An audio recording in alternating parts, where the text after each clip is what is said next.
السلام علیکم۔ بسم اللہ الرحمن الرحیم۔ میرے پیارے دوستو، شب برات کیا ہے؟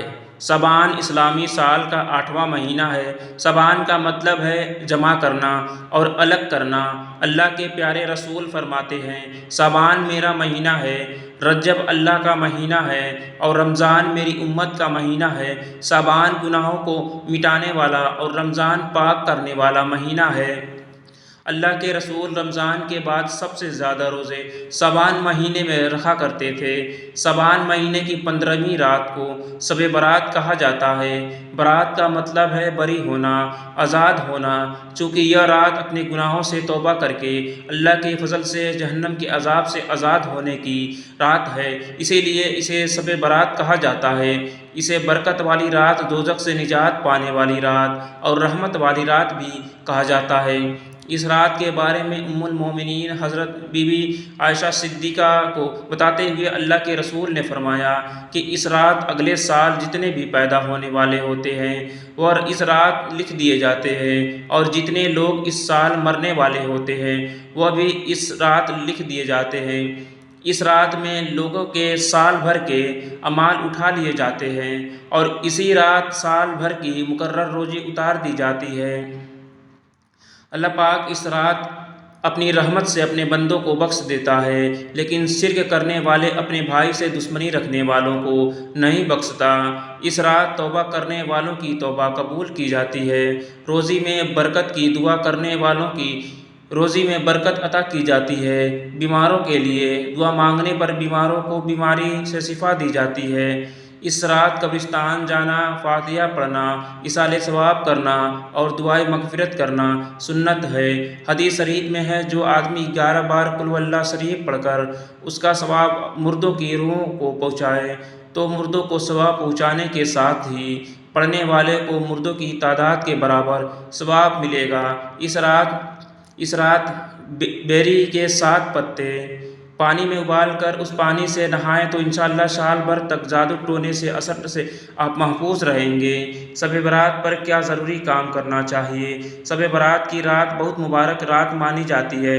اس رات کو عبادت کی رات کہا جاتا ہے، اسی لیے اس رات کو نیچے بتائے کچھ ضروری کاموں کو ضرور کرنا چاہیے، جو اس طرح ہیں۔ قبرستان جا کر مردوں کے لیے ایصال ثواب اور دعائیں مغفرت کی جائے۔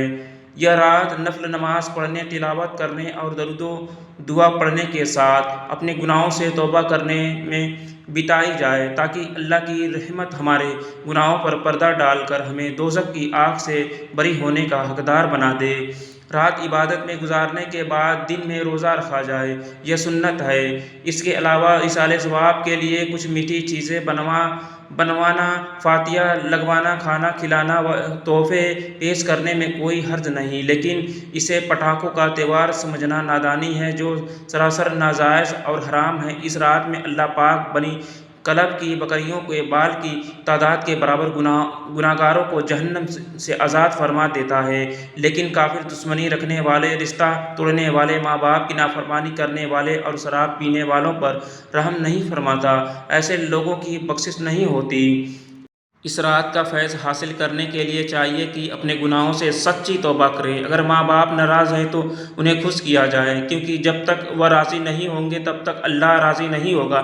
کسی دینی بھائی سے من مٹاؤ ہو گیا ہو یا سلام کلام بند ہو تو میل ملاپ کر کے غلط فہمی دور کر کے اس کا بحال کیا جائے، پھر اپنے رب سے رحم و کرم اور مغفرت کی دعا مانگی جائے، اس یقین کے ساتھ کہ اللہ پاک ہمیں بھی اس کے فیض سے مالامال فرمائے گا۔ اس رات میں عبادت کرنے کا ثواب دوسری راتوں کے مقابلے زیادہ ملتا ہے۔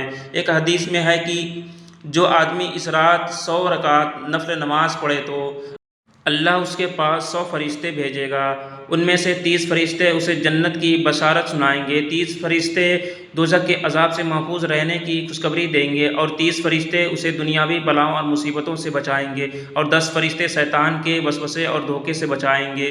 اس رات کا مصطفیٰ جان رحمت صلی اللہ علیہ وسلم کی امت پر اللہ کی خاص رحمت نازل ہوتی ہے۔